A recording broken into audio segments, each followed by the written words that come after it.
What's up, guys? Happy Tuesday, September 21st, man. We are just a couple of days away. Nah, I'm kidding. Over a week away from October. And then it gets real fun. Playoff baseball.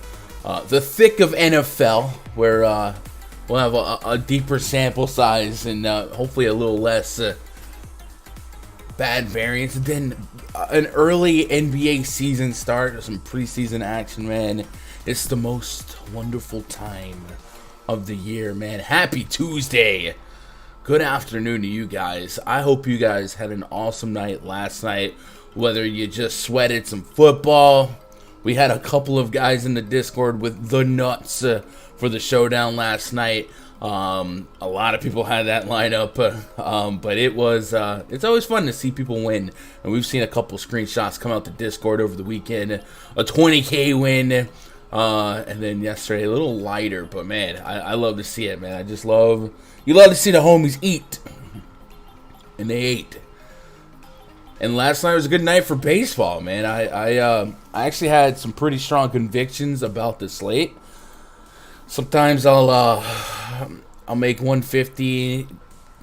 I can be different. I can spread things out. Last night I was like, dude, there's no freaking way that the Braves and the Astros just aren't the nuts, right? So instead of playing on DraftKings exclusively, I decided to open up the old Fanduel account again, and they had a couple of contests that I decided to spray 20 lineups straight pure Brave stack, 100% Brave stacks, 4X, and then I rotated Yankees, Astros, and that might have been it.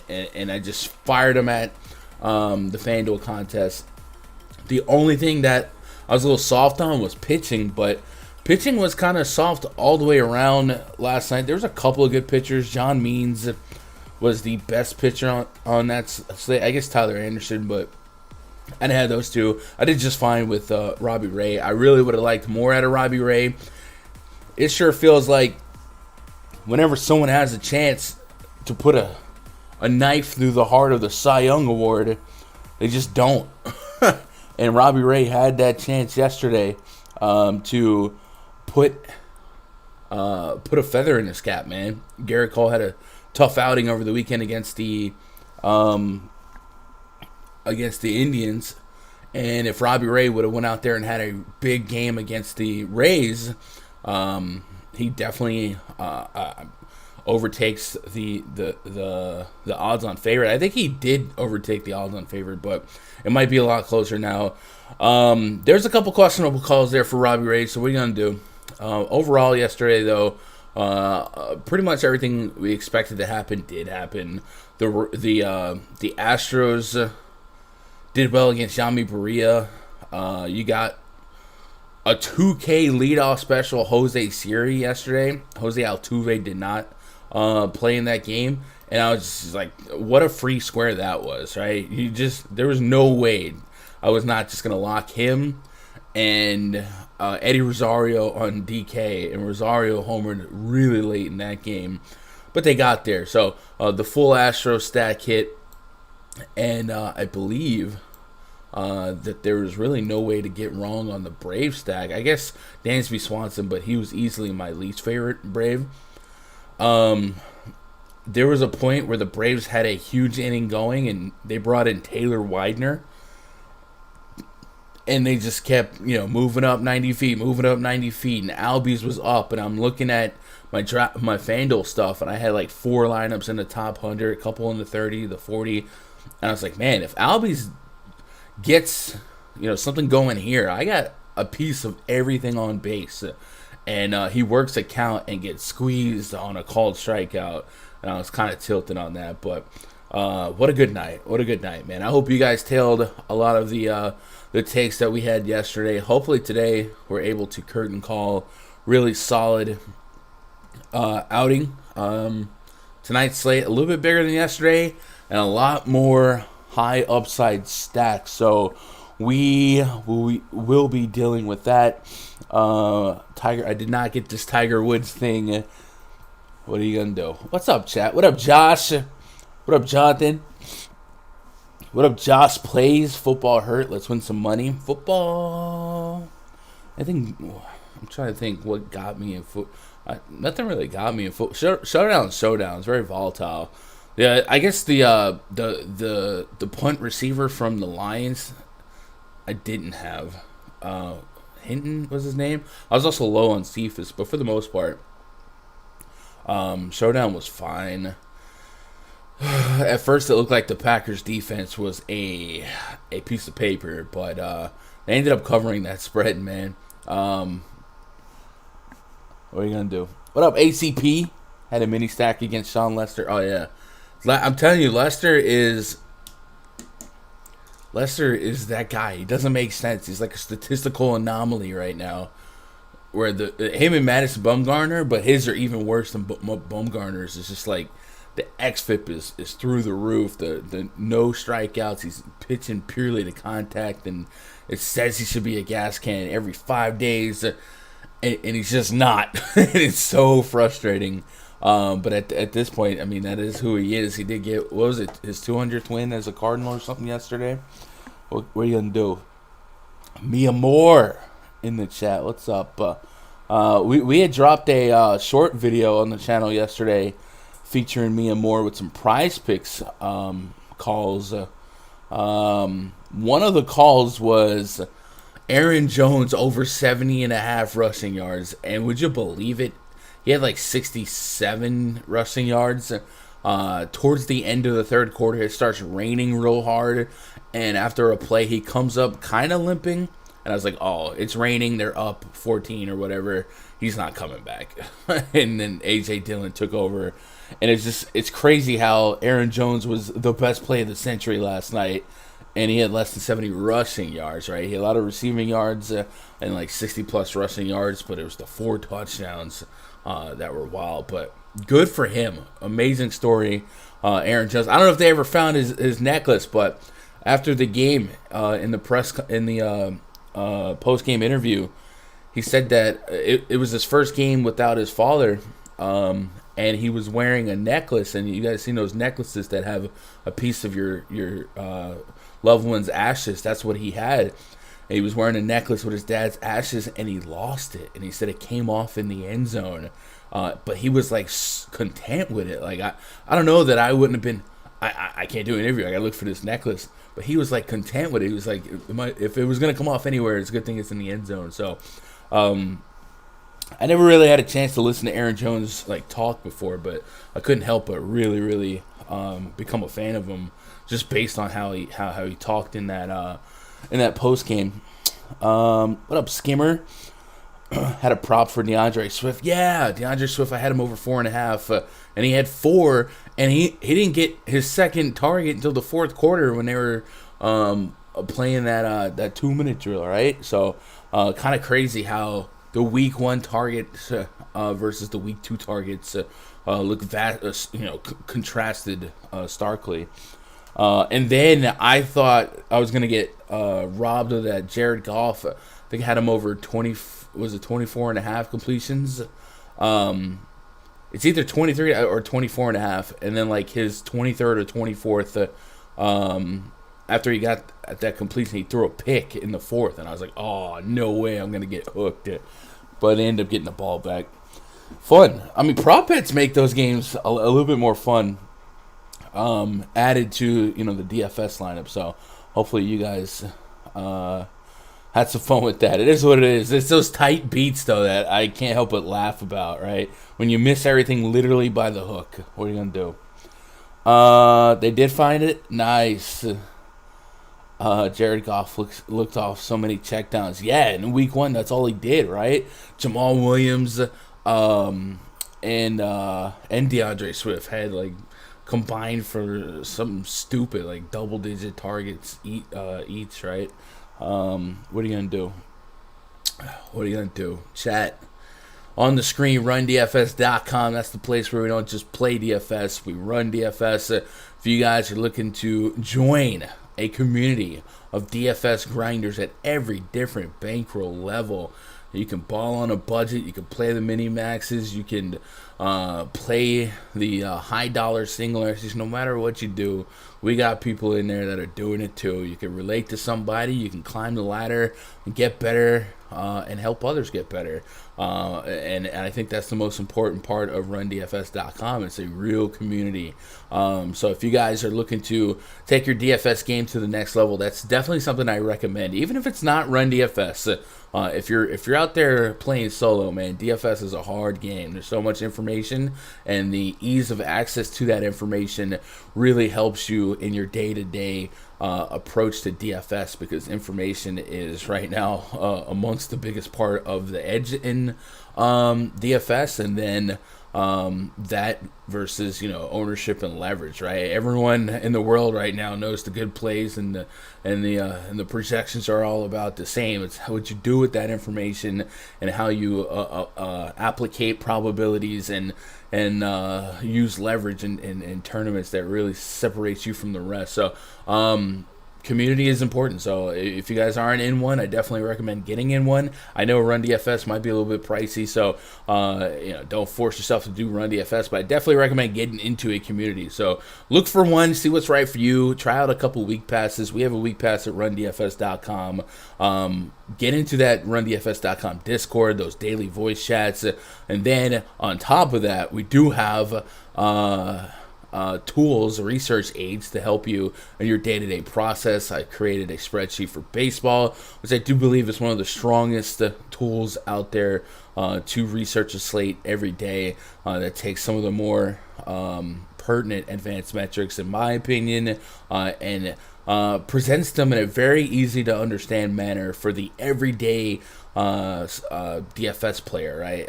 I don't expect everyone to know the intricacies of advanced metrics for baseball because there's so many of them, and before long you're suffering from paralysis by analysis.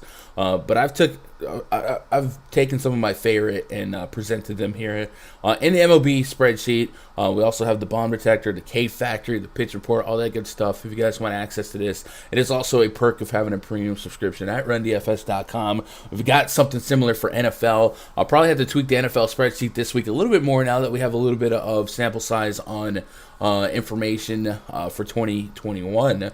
And then, of course, basketball coming around the corner. So, I mean, what more do you want, man? A couple of really high-octane spreadsheets, a great community, daily voice chats, and a bunch of winners at every sport. RunDFS.com, man. Come be part of the crew. We're getting some lineups coming out for tonight's baseball slate. 11 games on the docket, and we've got some big games. So we've got the Phillies with an over 6 run total. The Yankees, 5.4. We've got the Dodgers out there in Coors Field against Antonio Senzatella. Just got word that Chase Field, they like the roof being open last night. They're going to run it back. So the Braves are going to pique my interest again. They've got a 5.3 run total. I feel like that's a little too light. I would be on the over as of now, and they're going to be one of my sweetheart stacks again. Packy Knott and the lefty taking on that Astros team again. So they're very, very, very, very viable, high upside offenses. It should be a big night of scoring. At least it feels that way. And then, we'll see where the ownership lands. It does feel like there's some really, really chalky spots, but those are the cards we were dealt with, man. What up, Sean? What up, Lorenza? What up, ACP? When's class going to start? Right about now. Why do you lock me in here with this heathen? Oh, no. I guess the cat must be going off. Yo, watch that Manning Monday Night Football? Bro, I almost, you know how, like, we get some really bad Monday Night Football games, or even bad primetime games, and over the last couple of years we've complained about it. I almost want a complete train wreck of a game just to hear Peyton Manning. Because one of the things about Peyton Manning and Eli is they haven't been holding back punches, man. When they see something dumb on the football field, they call it out instantly. And also, Peyton Manning does a great job of explaining what's happening that I don't think the real broadcast was doing. I didn't watch the real broadcast, and I feel like before long you might see the Manning cast get higher ratings as more and more people become privy to that presentation. Before a large majority of that game, the Lions were playing basically like angel defense, right? 2 safeties over the top. And they were essentially giving Rodgers the short field and seeing if he would be patient and disciplined enough to not try to attack downfield. And he was. And that was something like I don't think I would have noticed that just watching the game. And Peyton sniffed that out real quick. And then after the game, I heard Aaron Rodgers basically echo what Peyton said. So maybe not to the everyman layman's term that Tony Romo can do it, but I'm fascinated by that broadcast, and just see him. Eli Manning is one of my favorite players of all time. Interact with his brother, interact with some guests like Rob Gronkowski. Man, it's such an incredible show. I guess we should talk about some baseball, right? That's why we're here. If you guys don't mind, hit that thumbs up for the good vibes, and I guess we'll get cranked up here. And as we go along, if you've already done a little bit of research, you already got some guys in mind, drop them in chat. It's a group effort. This isn't necessarily me preaching plays to you, man. We're just trying to research some spots and see what our knee-jerk reaction is. I haven't looked at ownership projections, anything like that. We're just going game by game here and seeing what sticks out and maybe some ways to get action on tonight's slate. Pat McAfee. I love Pat McAfee. Love Pat McAfee. Saints and the Bucks use 2 high safeties and it works. The Lions did it too. Teams say it's Rodgers' kryptonite. It is, but I think the thing with that approach, not necessarily the scheme itself that works, is the quarterback having the discipline to not be egotistic and attack those high safeties downfield. Take what they're giving you. And they gave Aaron Jones a lot of over-the-middle stuff, and Rodgers did a great job of that. And then it seemed like at the weirdest time, the Lions abandoned that. Like, it was an important 3rd down, and they got rid of it. I think they blitzed, and Rodgers, of course, took advantage of it and found Devontae in man coverage. Anyway, let's get cranked up here. Game number 1, Orioles at the Phillies. I got Connor Green taking on Adonis Medina. Neither lineup confirmed yet. Connor Green's 4K on DraftKings, Medina 5K. I'm not familiar with either one of them. We do have 20 innings of sample size for Connor Green. I'm assuming that this is a bullpen game for the Baltimore Orioles, because why else would the Phillies have a run total at 6+? Green is a projected opener. He will be the first pitcher on the mound for Tuesday's bullpen game. Yeah, so full bullpen game, and the Orioles have arguably the worst bullpen in all of baseball, and that's going to create a huge total for the Phillies. So this is one of those spots where we can't really analyze the hitter versus pitcher matchup for the Phillies. We just have to trust the talent and trust that the Orioles bullpen doesn't have talent. So with the Philly stack, you play the plays. Odubel Herrera, Gene Segura, Bryce Harper, Realmuto, Didi, McCutchen, Brad Miller. There's really not one guy in this projected lineup that I wouldn't get to. And I would have to have some Philly stacks just based on this run total. Running it back, Adonis Medina on the bump for the Phillies. I've only got 2 innings of sample size for him, so I don't know if this is a double bullpen game, but we'll get to the bottom of it. Yeah, projected opener. Is this a Matt Moore game? Do we have a long man projected for Philly? Or is this a Matt Moore game? This could go many ways. Matt Moore, of course, one of the less efficient pitchers for the Phillies, and he has been reduced from a starter to a bullpen piece, long man guy, and he is kind of the original Andrew Heaney with less strikeout upside, right?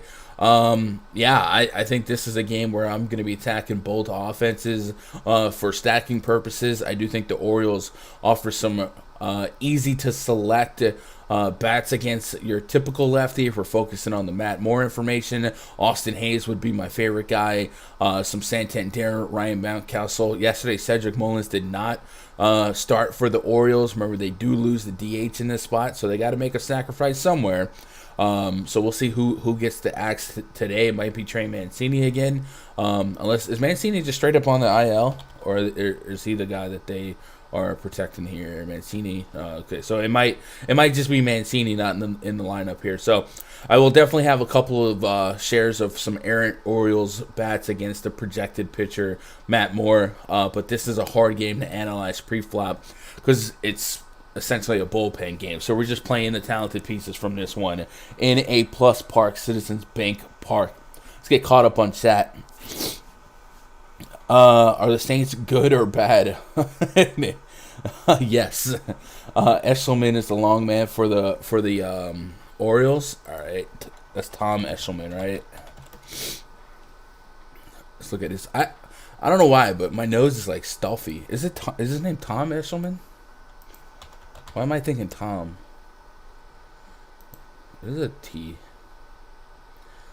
Thomas. I swear it used to be Tom.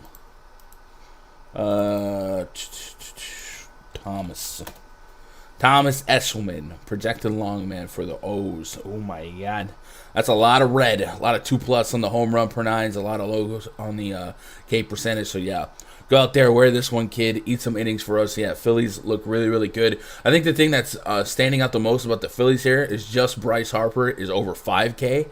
He's 6K on the dot. The rest of this stack that's projected to give us over 6 implied runs is 4K or less. So Phillies will be they have to be one of your higher owned projected stacks, just based on the inefficient pricing versus one of the highest run totals on the slate. So expect that. Do with that as you may.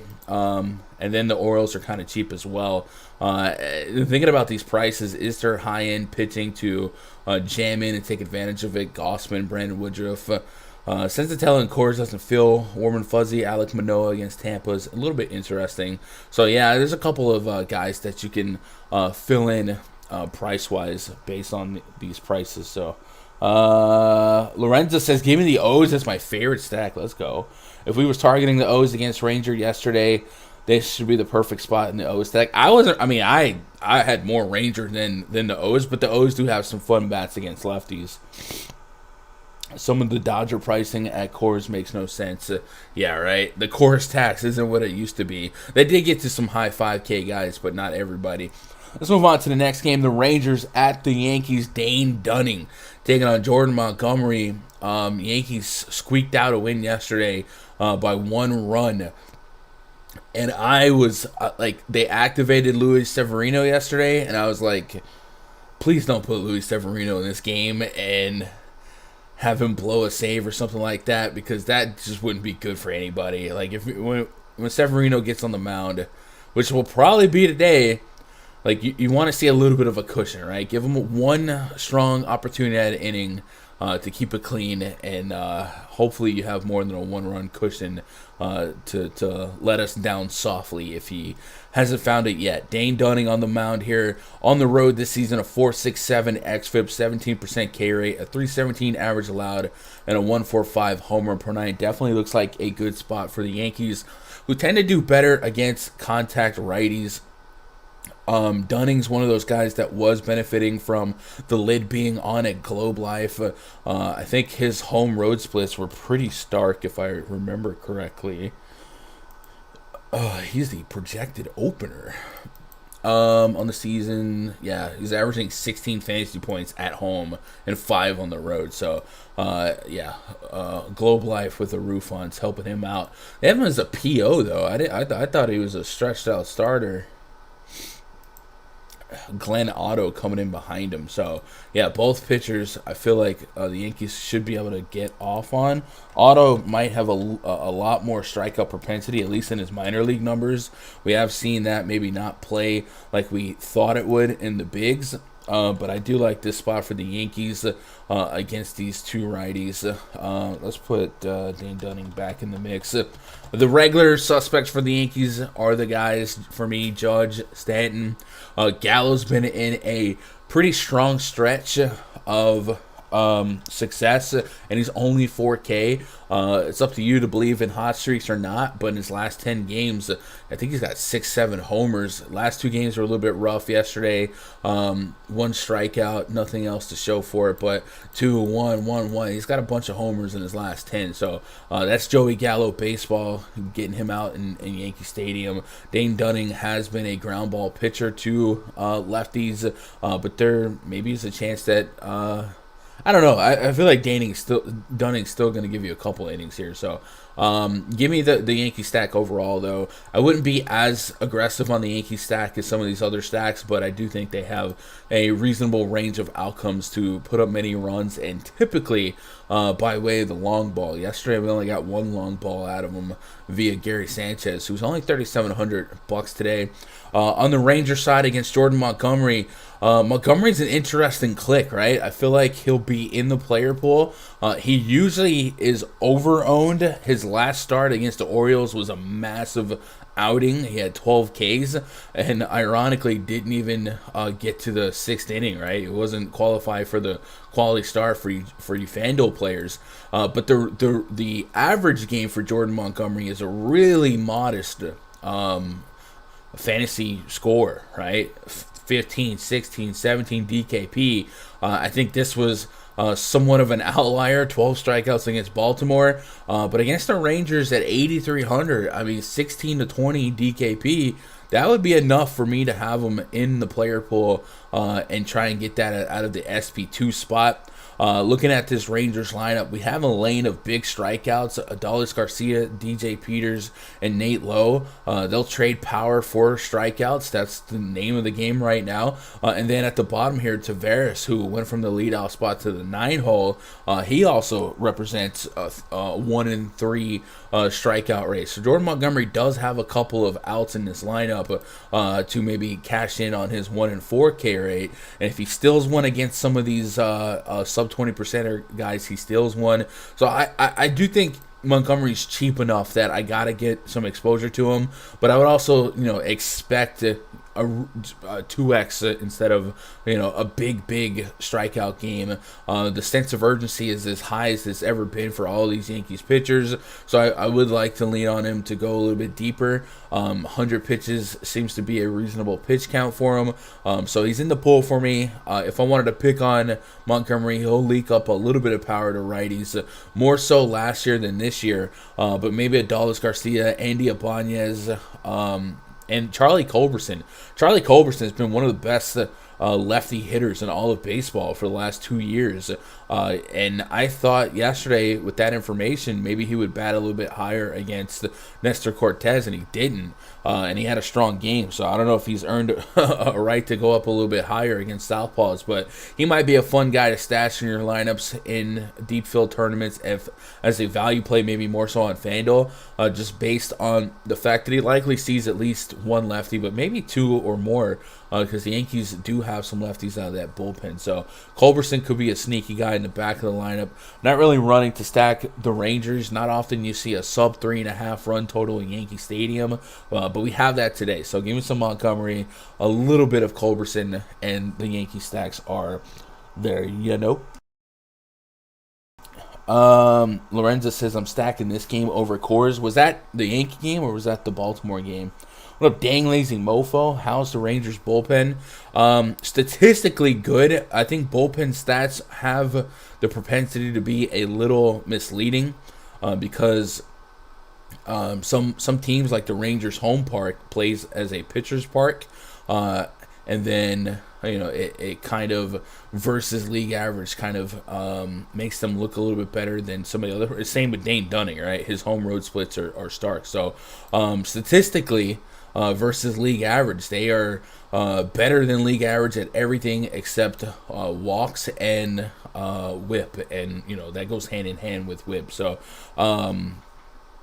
but they are essentially league average at hits per 9 and above league average at home run suppressing home runs.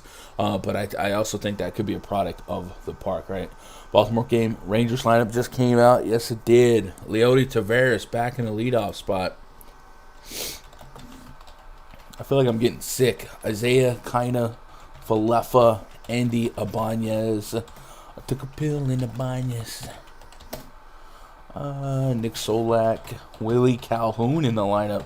Doug, I remember a Willie Calhoun Yankee Stadium game. I swear he homered 3 times. I swear that happened. Is that statcastable? Is that stat musable? Because my brain is like Willie Calhoun DKP by game log versus Yankees. Let's go last 20 games.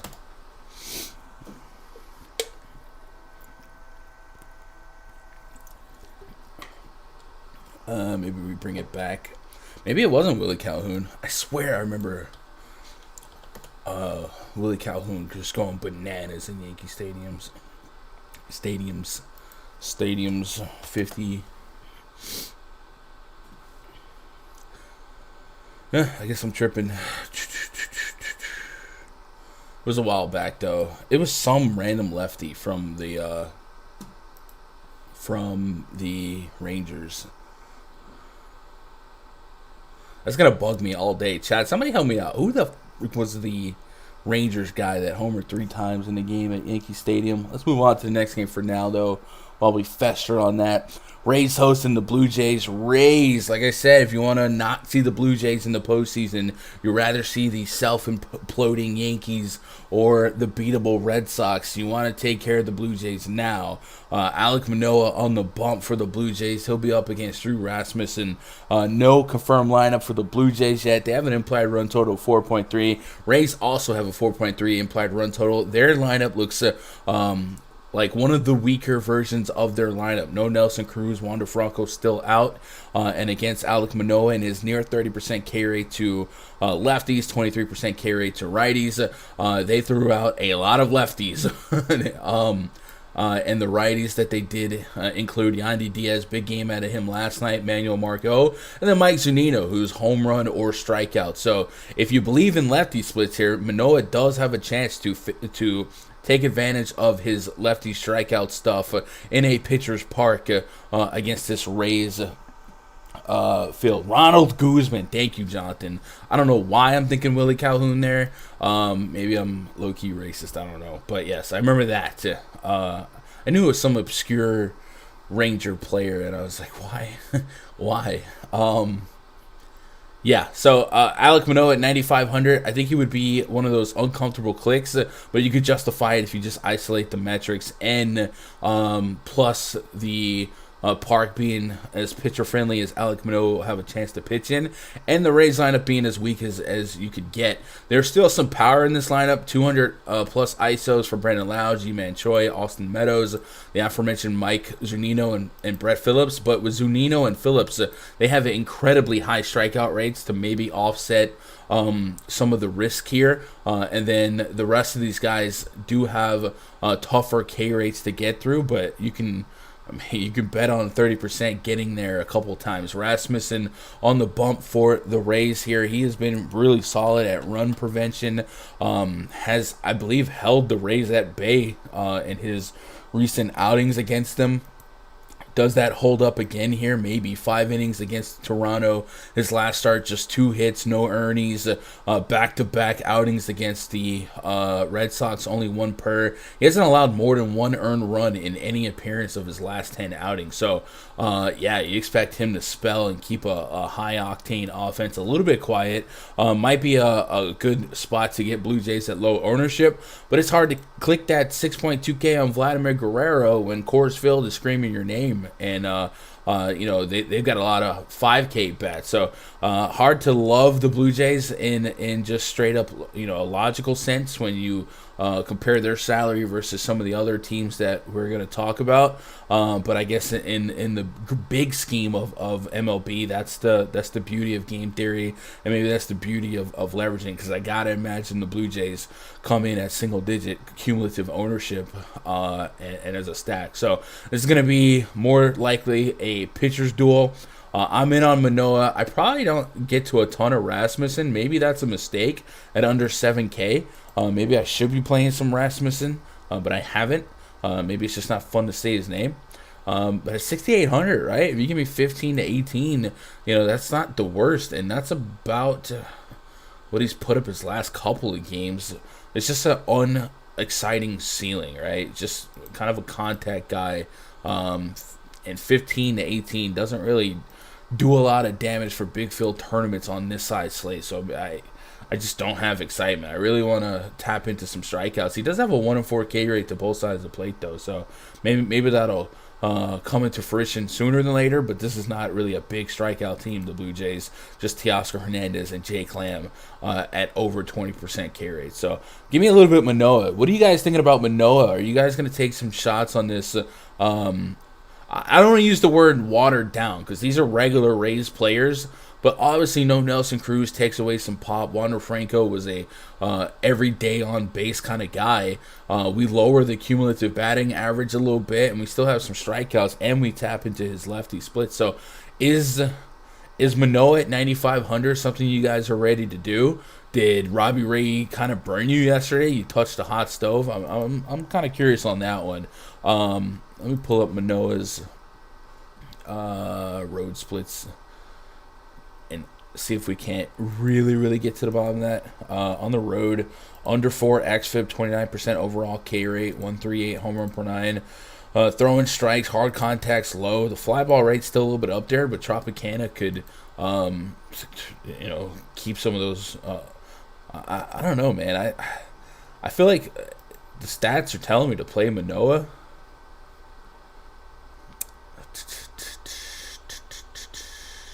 I feel like I gotta play some Manoah, but at what lengths?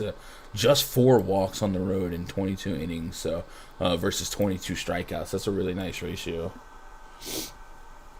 Just found Guzman too. Yeah, it was Guzman, right? Manoah is one of the few guys on the slate with 30+ upside. Yeah, you gotta get there on him. SP4 and price. I think Julio Urias being in Coors is something that we can kind of stay away from. He just dropped a 40 bomb on Tampa last time, which Robbie Ray had just dropped a 30 bomb on him. He's got 3 starts against Tampa, averaging over 30 per start. 17 in this start, 10 games back, just 3.2 innings. But I don't know, man. I kind of agree with that. That literal statement is the fact that he has 30 fantasy point upside on this slate. We're chasing some ceiling. You got to get that involved, and that's one of those spots where I don't think I hedge it. Like, I don't feel enamored by the Rays full stack on this size slate. So I just got to roll the dice on it, and I probably 20%, 25% on Fanduel, and then on DraftKings you probably up that to 35, 40 for me. How many times have the Rays seen Manoah this year? 3. Let's move on to the next game. Red Sox hosting the Mets. Some interleague play. The Mets picking up the designated hitter spot. Red Sox lineup is confirmed. Enrique Hernandez. Kiki, you love me. Kyle Schwarber. I just turned into like a Kennedy. Ask not what Schwarber can do for your lineups. Stupid. Xander Bogaerts, Rafi Devers, JD Martinez, Alex Verdugo, Bobby Dalbec. So no Hunter Renfroe in this lineup. Christian Vasquez batting 8th, and Jose, I can be your hero, baby. Iglesias batting 9th. No Mets lineup yet. 4.3 implied run total for the Mets. 4.8 for the Red Sox. Erod is like my arch nemesis, man. I don't know if I'll ever get this dude completely right, but every slate he's on, he's going to project well and underpriced, and the Mets do give you a team that, against lefties, you can get through to them. A 98 WRC plus on the season against lefties, below league average, not by a mile, but below league average. 24% K rate, not a ton of power, slugging under 400, under 800 OPS. So as a team, there are strikeouts to be had in this lineup against the lefty. VR, Brandon Nimmo, Pete Alonso, Michael Conforto, Javi Baez, James McCann collectively strike out about 1 in 4 times.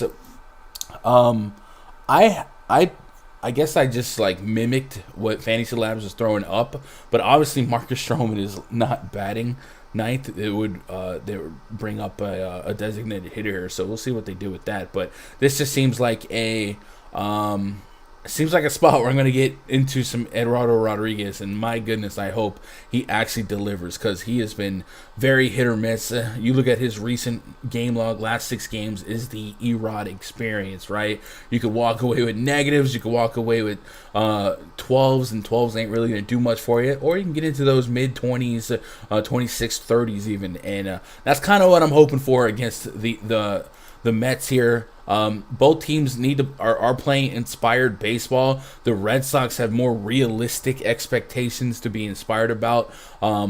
In a wild card spot right now, they got to win every game that they can.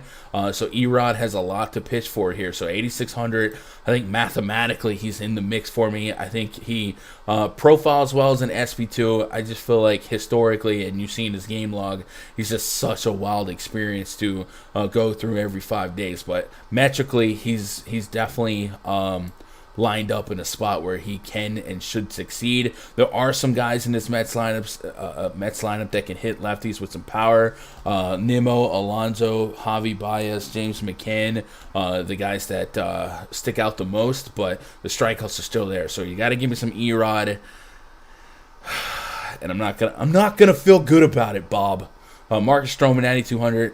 No, thank you. Just a contact guy. Doesn't really give us a ton of strikeout upside. This Red Sox lineup, pretty good, especially at home. Not going to give us a ton of strikeout potential. A 108 WRC plus on the season against righties. So I'm in on the Red Sox stack to an extent. Don't have to get too aggressive with it. We know that a lot of the ownership's likely to fall in Coors and the Braves and the Astros and the Phillies, so I don't think we have to give up too much stake in to have access to the Red Sox here.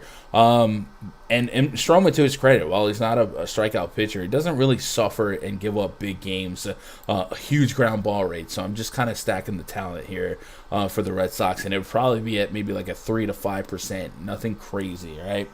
Let's get caught up on chat. Ray got shelled yesterday. I'm good on Manoah.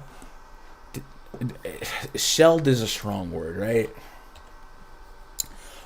Watching parts of that game, it definitely looked like Robbie Ray wasn't getting favors with the strike zone. But shelled is a strong word. 3 earnings. Yeah, the strikeouts were still there. Strikeout per inning. He had 10 ground balls to 2 fly balls, right? I mean, what are you gonna do?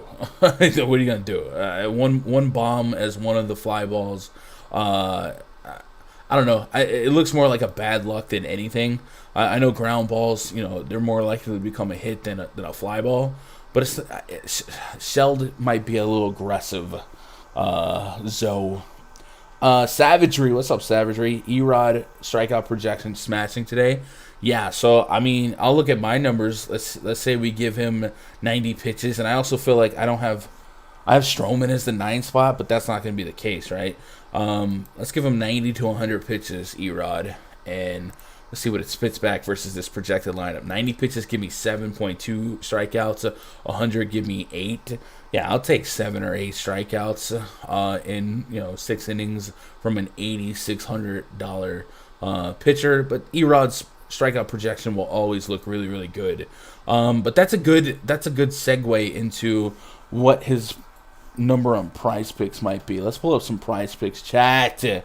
I know every one of you are already on PrizePicks because everybody with a pulse has a PrizePicks promo code, but I was one of the originators.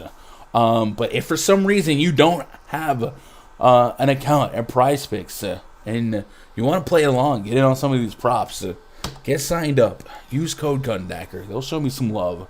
And then I'll show you some love with some errant picks here and there. You'd be like, yo, Gun, I need some fire on PrizePicks. And I'd be like, I got you. And then I give you a pick, and you just bet the complete opposite, and you'll win. Let's pull up PrizePicks here.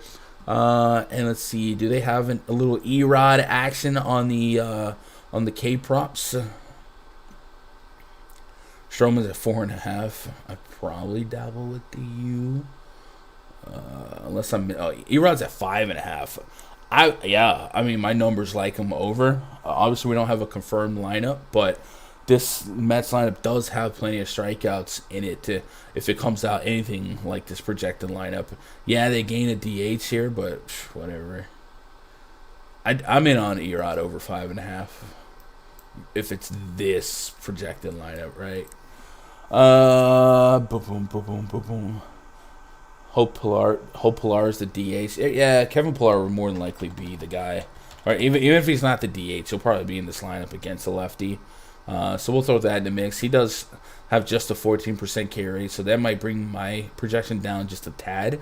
But I still think it's going to end up over 5.5. 11K was your off signal. 9 points at 11K. Oh, okay. What up, Kickstart? Let's move on to the next game. Brewers hosting the St. Louis Cardinals. Man, dude, when was it Arenado? When Arenado homered yesterday, I was like, I knew it. Freddie Peralta was a trap. Let's go. And then Peralta ended up being just a fine play, and Robbie Ray and everybody else was lackluster. Brandon Woodruff on the bump, taking on Jake Woodford. Woodford was expected to start yesterday. Did not. Looks like he's going today. Woodruff, 10.4K. Much like his cohorts, a great pitcher individually, but has bled red against the Cardinals in recent history. In 2 games against the Cardinals this season, he's averaging just 17 DKP, which is not that great for 10.4K. His last outing against the Cardinals, 1.9 DKP. So if we're doing a little quick math here, if he's averaging about 18 in 2 starts, and one of those starts he had less than 2, that means the other start he probably had 40, right? St. Louis, that just mathematically has to be. But let's pull it up. Brandon Woodruff, DKP by game log versus Cardinals. Let's go last 2 games.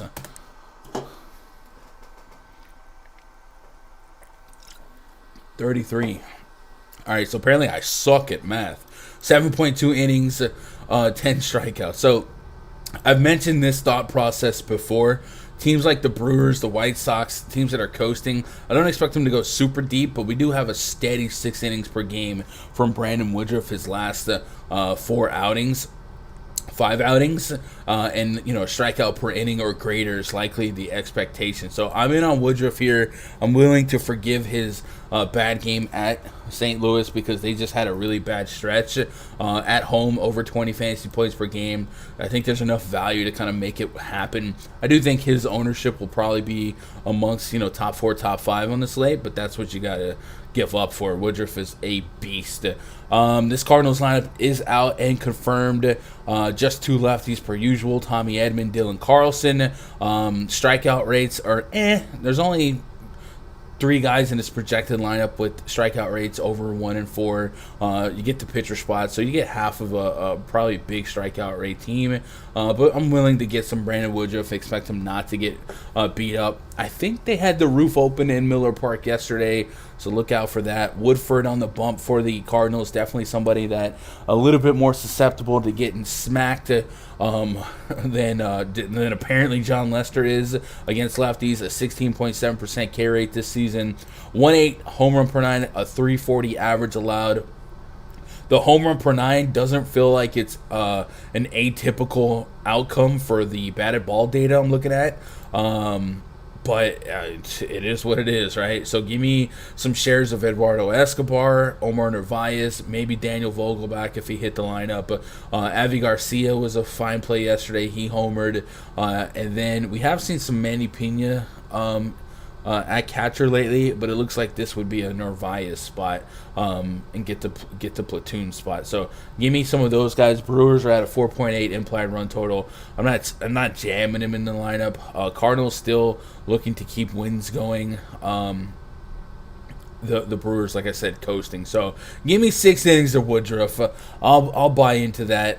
Probably going to be one of my higher owned pitchers and just bet on the floor being solid. Him and Alec Mills so far seem like my favorite guys to pluck away. Of course, Jordan Montgomery's price point, he's in the mix as well. So, hey, we're cruising here. We're getting some stacks that stick out. We're also getting some pitchers. Nice little balance game to game. I like that. Definitely don't do the opposite. I tried out the Dallas Keuchel play. I was wrong. No, late, but I'm here. There's a gimmick better on Twitter. I swear he's the greatest troll that ever lived. You guys know him, Ben, right? And I don't know, he's really bad at it. And I'm just like, man, if you look at his numbers, you could just like get a subscription to him and bet the opposite of everything that he touts, and you'd be a profitable player, right? That's how it works.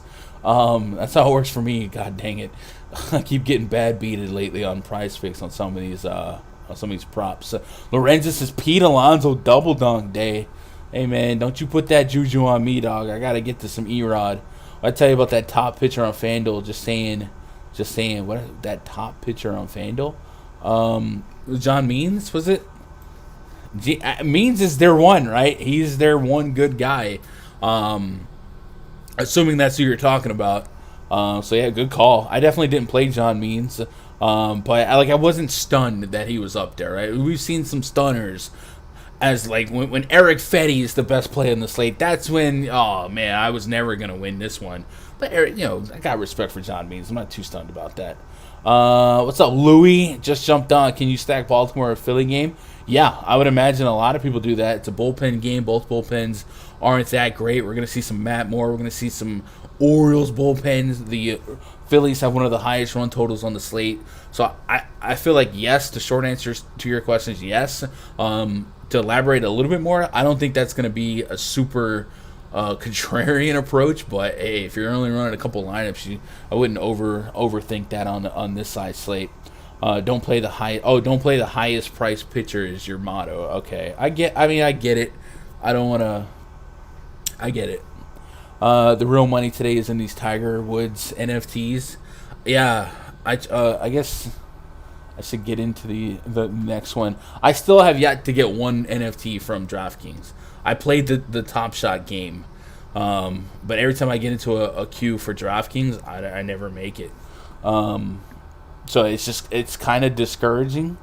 So I just don't get into it. But I'll join this queue since you brought it up. If anybody else has been playing along, from my understanding, it's like early Top Shot, where if you get one of them and you don't even care about NFTs, you can just flip it pretty quickly for a guaranteed profit, which is kind of the lane that I'm driving in. But yeah, what are you gonna do? Twins at the Cubs. Next game on the docket, we got Griffin Jacks taking on Alec Mills. Griffin Jacks 6,400 on DraftKings. Mills 6,200. Neither pitcher are of the great variety. Contact pitchers from both these guys, sub 20% K rates. Excuse me while I select all images with motorcycles. That's a motorcycle. That's a motorcycle. That's a motorcycle. Don't you play with me, Capture. Lots of power allowed by Griffin Jacks, over a 2 home run per nine to lefties and righties, whereas Alec Mills gives up most of his power to lefties. So yeah, I think we're going to be able to walk away with some bats here. The Twins, for as much slack as they get, at least as a team, I think their offense gets kind of slept on. They got some talent in this offense, in this lineup, even after trading away some boppers. Byron Buxton, Jorge Polanco, Josh Donaldson. I love that little lane. You could throw in Kepler. Sano hits the ball as hard as anybody. I mean, we've got some double-digit barrel rates, and I don't know that there are many teams in the league that have this many 10-plus barrel rate guys in a lineup. Mitch Garver's back.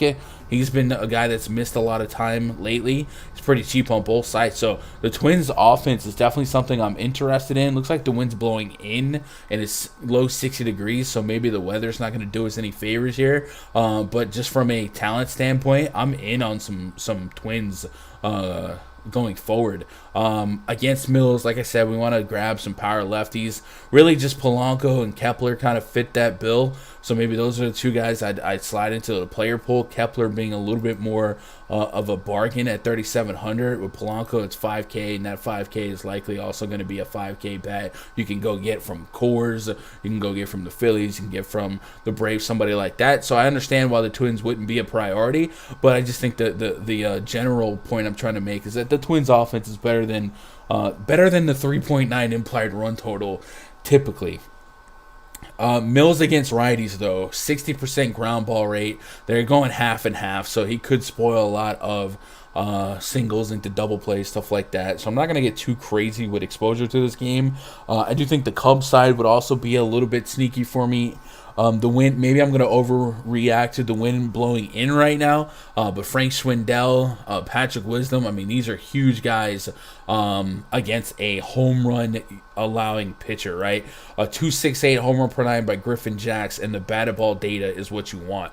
A 54.7% fly ball rate, 40% hard contact rate, and an 18% K rate. All of those numbers alone would make me almost guarantee that Patrick Wisdom hits a homer here. But the wind being the wind, I would be a little bit worried. But Patrick Wisdom, just knowing this batted ball data, a 4.57 rating in the bomb detector, and I gotta assume that's one of the highest. It is the highest rating in all of the bomb detector, and it's really not even close. So if you want to say F the wind there in Wrigley, F the cold temperature, and just trust the raw power of Patrick Wisdom, he is the guy at the top of the bomb detector, and that's one of those eye tests, backed it up immediately. So I'm in on Wisdom if he makes the lineup. That lineup isn't confirmed yet, but I would imagine he would. So yeah, Cubs power bats are in play too. Frank Schwindel also has a 4+ rating in the bomb detector.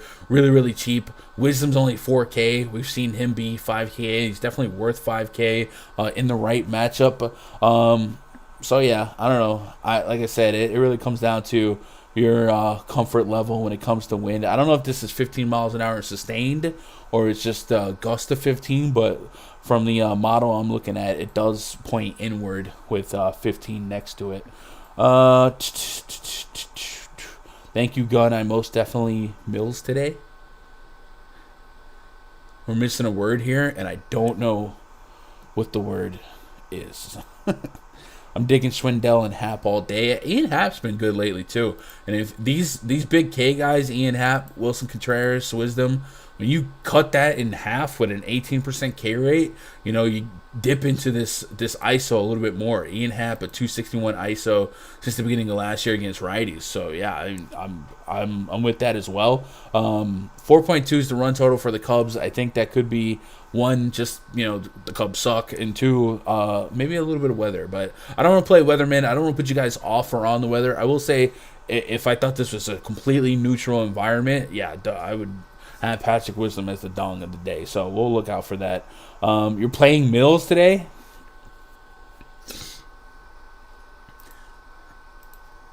Or were you going to play Mills and now you're not? I feel like Alec Mills is just one of those pitchers that doesn't have redeeming qualities for big nights in DFS, right? Like, he's not a big strikeout guy. Like, the best you get from Alec Mills in his last 10 is, that's an outlier anomaly. 24 against the Chicago White Sox, but typically speaking, he's just gonna ground ball you, eat some innings. At 6,200, you'd be happy with mathematically, if you felt like you got 2.5x on 6,200, sure. But Matt, I don't know. I feel like these bigger slates, you're likely gonna see double barrel 20 pluses in your SP1, SP2 spots on DK. So raw points will matter in that regard because you're gonna have the 2K special homers. But if you get two pitchers that drop 30s, there's a greater chance that they're up there in the top lineup versus maybe the 6K specials. But I don't know. Detroit has 15 hits versus the White Sox right now. God dang. What is happening? Who is pitching for the White Sox? Is it Dallas Keuchel? If it's Dallas Keuchel, I can get it. 1 minute till drop. Good luck. All right, I'm in there. I'm in there like swimwear. Let's see. Now you got me curious. KJ. My name is KJ, a.k.a. KJ52. They only got 3 hits. 3 runs for all those hits. It was Tyler Alexander. Gave up 8 hits. No, White Sox starter. It was Dallas Keuchel. It was Dallas Keuchel. 11 hits for Keuchel. All right. That makes sense. Called that. I think this night would be more of a hitter's night, so pitching will have to take a dip. I don't want to argue it. I think that's a statement that could be true. But if you think the night itself is a hitter's night, you don't think there's not going to be any pitcher that gets you 25-30, right? Because of how many games are on the slate, there's going to be some inefficient pricing everywhere. And when those 2K guys get you those homers, those 3K guys even, these 8 to 10K guys, if they get you 20, 25, even 30, they'll find ways to be mixed with the 2K guy, at least in big field tournaments. So, I don't know. Alec Mills is just risky because of who he is. A contact pitcher, if they eat innings, steal a strikeout against a pitcher here and there, and get you the win, that's cool. But unlike strikeout artists, man, if they give up a earning here, 1 or 2 earned runs, that takes away all of their viability, and they can't correct the earned runs from a fantasy point standpoint because they don't get the strikeout. So even we saw yesterday, you were still live if you had some Robbie Ray because of his strikeouts, and you just don't get that with Alec Mills. So I don't know. This is a group session and everyone plays their own plays.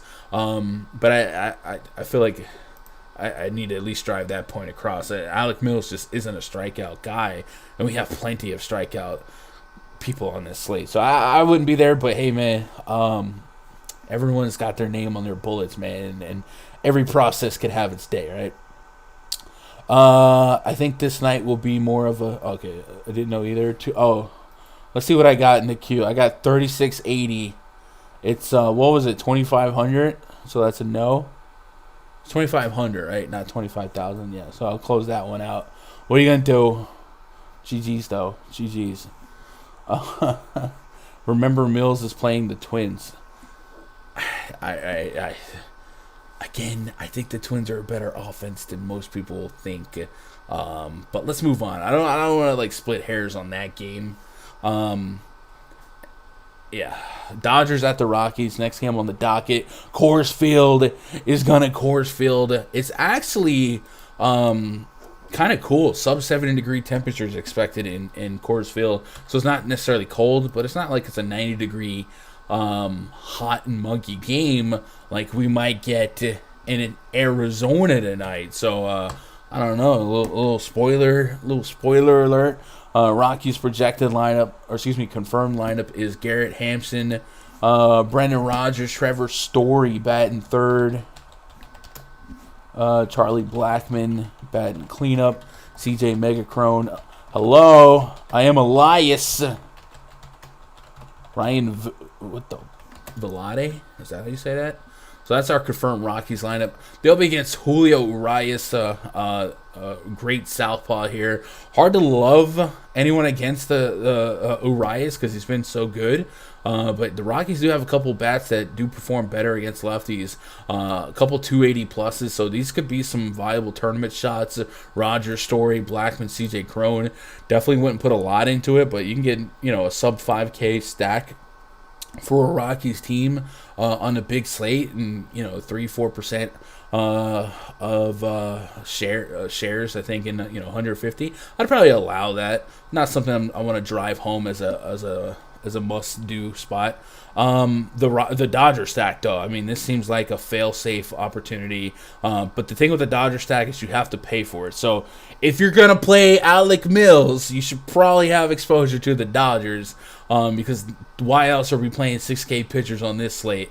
Antonio Senzatella does not strike anyone out. 14% K rate to lefties, 18% K rate to righties. Where he could spoil a stack is in that ground ball rate, 50% ground ball rate plus to lefties and righties, a little less than league average hard contact rate, and the home run per 9 at home this season, 0.57. So if the Dodgers, for whatever reason, projected high own at these prices, I think in the Mashville tournament, I can push back and say, hey, Senzatella might chop that game in half and just give up some grounders, and you're really not going to be, I don't want to say the nuts, because the nuts is subjective as a hitting term for baseball, but 6K, if you can fade a homer at 6K, because gosh dang it, you almost need it. So could Senzatella chop this game in half? Dodgers play a little, or get spoiled a little bit, and if they became a 20% owned stack, and I'm just pulling a number out the air, but if they were a 20% owned stack, I'd push back. I like the Astros. I like the Braves. I like the Phillies. So I don't know where they're at ownership wise. Maybe the field is sharper than I'm giving them credit for. But Dodgers having a 6.6 implied run total, they can't be low owned, you would think. So I don't know, just kind of a thought there, because Senzatella at home does have some power suppression. What's his home? I was gonna say I guess it doesn't matter. I guess we just pull it up on the DraftKings splits tool here. Glenn, do you summarize your best prize picks at the end? If you remind me, I will. Yesterday I had my girl drop a couple picks in a YouTube Shorts video, maybe experimenting with that. So maybe we can keep that going if she's still awake. At home, 78 innings pitched for Senzatella, 5 strikeouts. I mean, that's elite. Especially in Coors, yeah, I take that. The Rockies bullpen can come in and blow this all up. But, man, I'm creating a path to be contrarian in my mind, assuming that the Dodgers aren't low-owned. And I can get in for some cheaper stacks with some more upside, because the overlap between, like, Woodruff and the guy, just thinking, right? If you wanted, like, a Woodruff, I don't know, Eduardo Rodriguez lineup, would feel like that would be the knee-jerk guys that you want. that gives you less than 4K. You're not going to get to those guys easily and then get to a multi-man Dodger stack. So I don't know. I don't want to look at ownership projections till after everything, but I'm kind of trying to guess where the field's at here, and I don't know where they land at these prices. Kind of like the Rocky side. I could see that. Now to another. Give me Senzatella. Stop it! God dang it! Stop it! You know what? you coming at me with an Alec Mills Senzatella lineup, bro? You're too far gone, man. Is that Sean V? Is that Lorenzo? You've been hacked. What are you doing? What? Oh no. My number hitter today will be Garrett Hampson of the Rockies, leading off 3K. It's a good little opportunity. Let's not act like Urias is a trash can here. Remember, guys, it's not like it's a 90-degree Coors Field special. I expect Urias to at least hold his own. I'd be curious against the Rockies, 3 games, 16. Has he pitched at Coors this season? I feel like he might have. I don't know. We'll see if he's held his own against. At Coors, Julio Urias DKP by game log versus Rockies. Let's go last 15 games. You just scared Dante, made him stop doing what he was doing for a second. I spooked the cat. What are you gonna do? At Coors 8, at Coors 27, and that was in April this year. Probably more comparable. I don't know. I would say comparable temperatures, but April probably wasn't high 60s. It was probably like 50s. Yeah, all right. I don't know. I don't want to get too attached to stacking against the Dodgers pitching staff, but Garrett Hampson, there's some opportunity at value. Urias leading the league in wins. Yeah, that's not hard to do with that offense. Let's move on to the next game. Astros at the Angels. We got Jose Urquidy taking on Packy. I'm nodding. I'm naughty. Look at you. Yesterday, Jose Altuve had the day off. Might expect him to be back in the mix today. Astros a 5.4 implied run total. Angels sitting on a 3.7.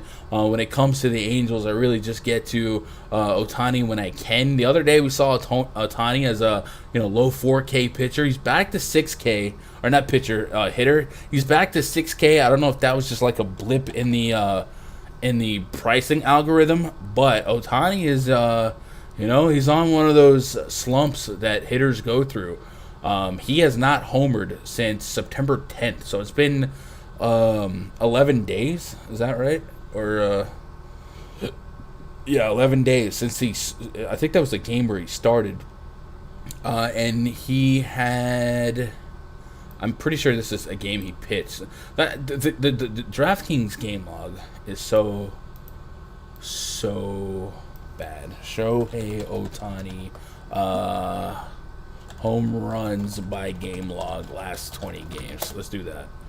Yo, shout out to StatMuse, man. A lot of people think they're only valuable for basketball, but man, they get it done for everything. I love it. Last couple of games. So yeah, I got one homer on September 10th. So if you look at his last 20 games, we've got 5 total. A homer, or that's an RBI. That's not a homer. Did they not list? It is September 10th though. He's kind of in a cold slump, right? So 6K feels a little bit rough. You feel like he'll come out of it, but at 6K, you need a homer, like I said earlier. So I'm good if I don't have any exposure to the Angels here. Jose Urquidy, 4.54 xFIP to righties on the season, 3.9 xFIP to lefties. A lot of strikeouts to be had in this Angels lineup. Only David Fletcher in this projected lineup has less than a 22% K rate against righties since the beginning of last year. So Urquidy might steal a game, even though he hasn't really been a big strikeout guy overall this season. He does have a near 12% swing and strike rate, so maybe there is a chance for that to do good in this spot. So yeah, I'd probably put him in the back end of my pitching player pool in 150. I don't know that I put pressure on myself to get to him in short entry, but he does have some upside here. Strikeout per inning against Texas in his last outing. A couple of flashes of upside. 29 DKP against Baltimore. Mentioned 25 against Texas. There's a world where he can get to 30, be one of those ranges of outcomes. So because of that, I probably get to him in the tier 3 level of my pitching player pool. I probably obscure number that I'm thinking of right now is to put a top of like 15% on him, but I might be able to talk myself into a little bit more when that lineup gets confirmed. Packy Naughton, you did your thing, dog, but that's going to be a no for me. Good luck. Come back next year for the auditions. Maybe you make it. Give me the Astros stack here. Jose Altuve, like I said, I probably expect him back in the lineup, but they've been mixing in some of these youngsters, and they've been getting it done. Another team that probably doesn't have a lot of resistance in their division, so you can really get away with resting some guys through cycles. And look at these ISO rates against lefties since the beginning of last year. It's nasty. Astros stack for sure. Only 2 Astros in this projected lineup over 5K in price point.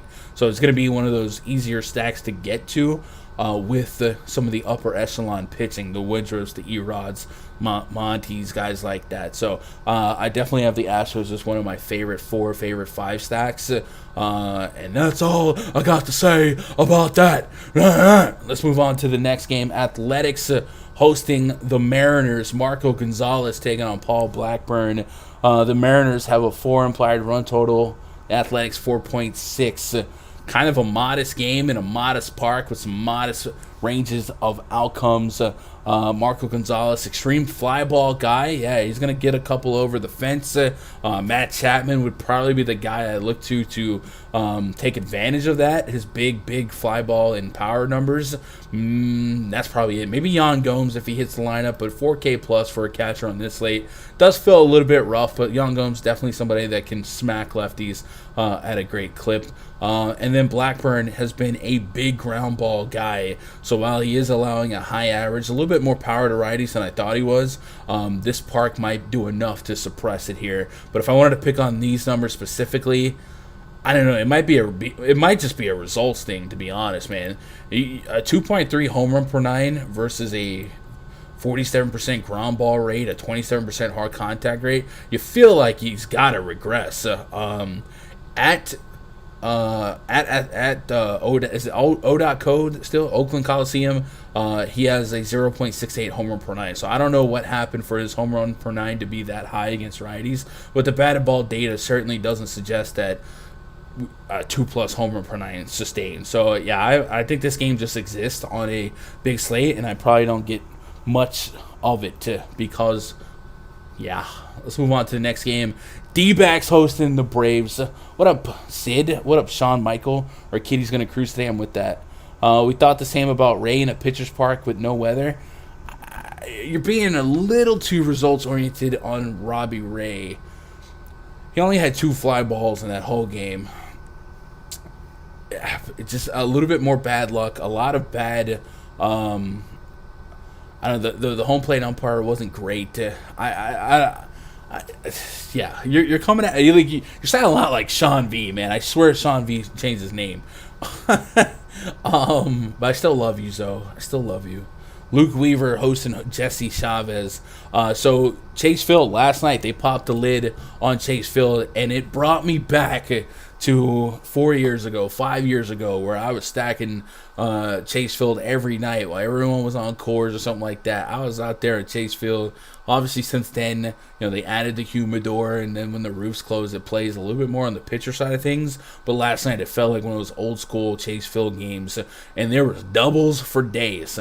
So they did say that the roof would be open again today, and it's 95 degrees out there. So yes, there is a humidor that they bake the baseballs in or whatever, but the elements, the environment will still play pretty hitter friendly, in my opinion. I think the pitchers are beatable on both sides, and I think the fact that this is easily the hottest temperature game out there, it's the second game in elevation. I think Coors Field is number 1, obviously, but the elevation here, makes the air a little bit thinner, and then the D-backs bullpen is the gift that keeps on giving. So if Luke Weaver can't go too deep, Braves will again be one of my favorite stacks to go out there and get. So sign me up for the Brave stack. What do we expect Luke Weaver to throw? 84. So he's been up to 84 pitches. lately, so maybe 99. So maybe he's a fully stressed out guy, but he's still somebody that like I'm not scared of Luke Weaver. So he's probably one of the better shots at a pitcher that the D-backs would have here. 1-4 K rate to righties, pure contact guy to lefties. That might be really what gets him in trouble. Albies, Freddie Freeman, Eddie Rosario has been on fire. But yeah, I'm in on the Brave stack. I'm just going to stack the park, stack the environment here, and I think that's fine. Jesse Chavez, is he a stressed out starter? Jesse Chavez, was he on the Angels a couple years back? Projected opener here. Rangers too. Chavez will serve as the opening pitcher in a bullpen game. So, I mean, the D-back stack could be in play here because I don't think that the Braves bullpen is shut down either. So you can give me Ketel Marte for sure. Do the Braves have... We can play a game here. It's project who's pitching out of the bullpen for the Atlanta Braves. So let's scroll down to the Braves. Yesterday we saw Chris Martin, Sean Newcomb, Richard Rodriguez, Edgar Santana. So I think Newcomb won't pitch today. I would assume Chris Martin doesn't pitch today. So we're looking at... maybe a Tyler Matzik. Hasn't pitched since Friday, so we get a lefty. So that'll be a plus for Carson Kelly if Kelly is in the lineup. Maybe AJ Minter, also a plus for Carson Kelly. Drew Smiley, if he threw some, there could be some lefties coming out this bullpen. So if that's the angle we run here, and I don't want to get you guys guessing who might pitch, but you could give me Ketel Marte, Carson Kelly for sure. Nick Ahmed, if he made the lineup, I'd be in on that. And then just, again, betting on the elements here to be a favorable conditions for hitting. I'm just in on the game on both sides without really overthinking much. So give me that. Everyday Things Ray was because he played the Rays his prior start. I don't think that was because. He's had a couple games against Tampa. It certainly is better for a team, right? You see a pitcher a couple times through his last 5 starts or whatever. It is what it is. But like I said, we're being a little too results oriented on that Robbie Ray outing because he was still a strikeout per inning. He only had 2 fly balls. He was just like balls were finding holes in the infield. Guys were getting on. It is what it is. It's not like he got shelled, gave up 4 homers, and they just got to him. It was just batted balls. Sometimes don't go your way. So that would be one of those things that like I would. In 4 days, I'll play Robbie Ray, and if it was against the Rays, I'd probably do it again. Touki Toussaint is the long man. Is that confirmed? If that's the case, then yeah, we could pick on Touki. Yeah, he is. Okay. I wonder why they're doing that to him. Toussaint will be available out of the bullpen behind Jesse Chavez. He didn't explicitly say that Toussaint lost his rotation spot, but that appears to be the implication. So Toussaint's definitely somebody has a little bit of strikeout potential, but a lot of home run potential. So yeah, give me this game stack, y'all. I'm in on the game stack. Only gun comes through with the pitching rotation. And that's it for that bang. Guys, we got one game left on the docket.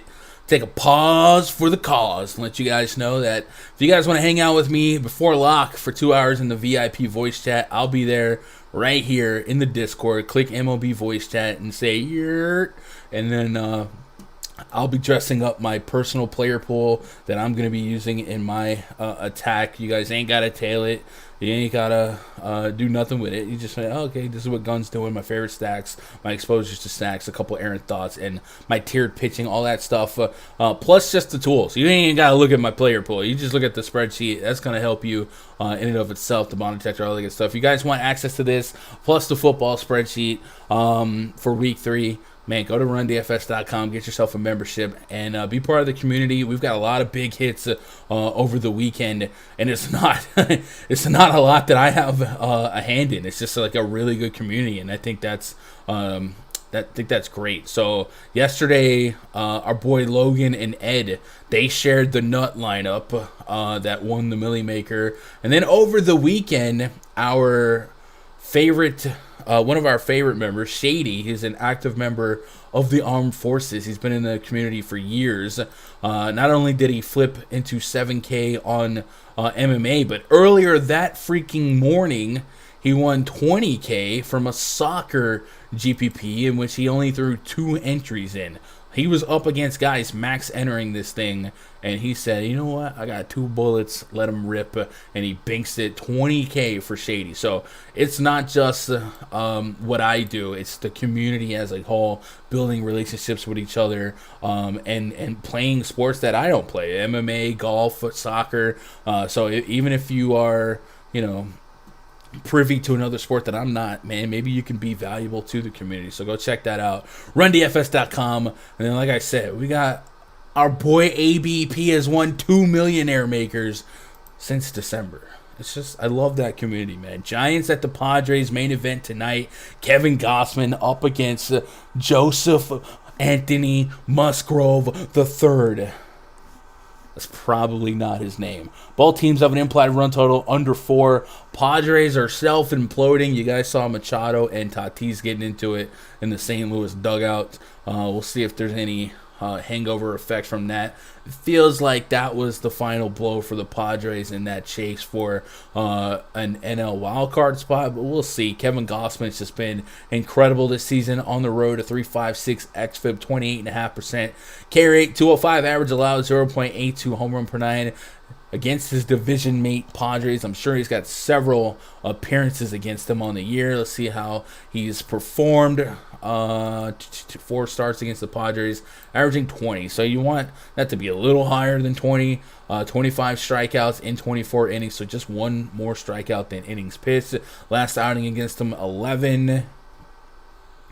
Yeah, I think Gossman will be in the player pool, but I think there's enough pushback to where he isn't, a lock at 10.1K. I'd probably put him as a low tier 2, high tier 3 for me. I think I'm a little bit higher on getting to Woodruff for a floor to ceiling guy. And then I'm fine with going aggressive at the mid tier, the Jordan Montgomerys, the Eduardo Rodriguez, the Alec Manoahs, guys like that. So a little bit of golf, but not much. Joe Musgrove is the guy that you got to really meditate on. What makes Joe Musgrove good? Like, how do we predict him game to game? Is it the home road splits? Is that something we tap into? Well, at home this season, he's averaging 15.8. On the road, he's averaging 15.3.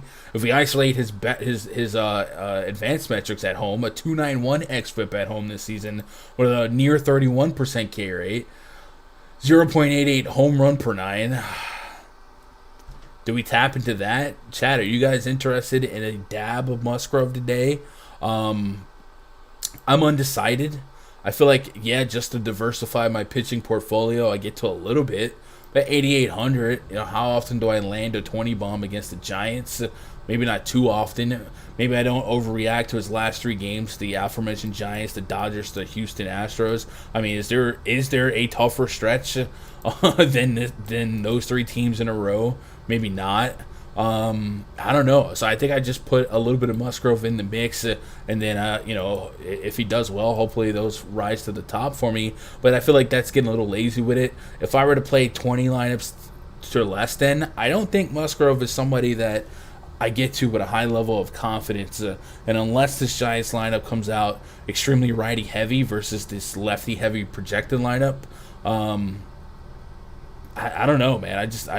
I feel like I don't get the warm and fuzzies on Musgrove here. So I'll get to him in mass entry tournaments, but in 20 or less, I probably lean towards the other guys. And it's crazy to say because I do think, Erod and Montgomery probably have a higher chance of finishing with negatives than Joe Musgrove, but I don't know. Musgrove's ceiling just feels so volatile here that it's not making me feel warm and fuzzy.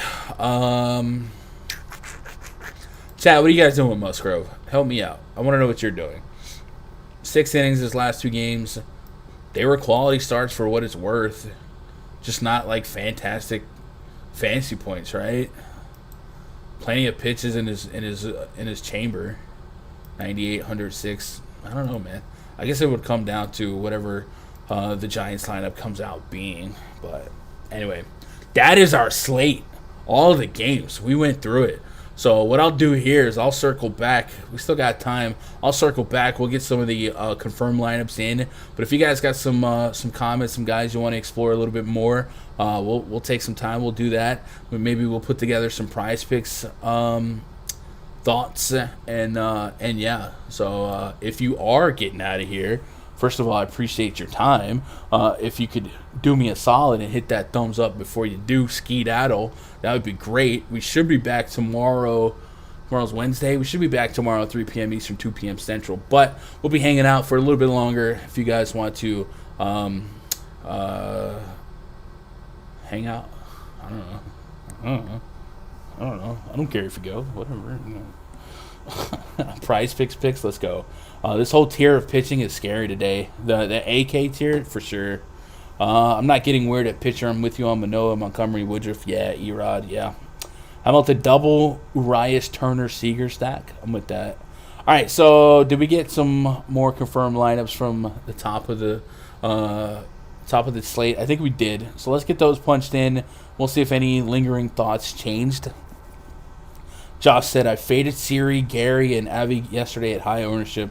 Of course, did Gary come in at high ownership? I didn't have much Gary. I had Siri was like a lock. I don't know what in the context of what site you're speaking about, but leading off for the Astros at min price on DK.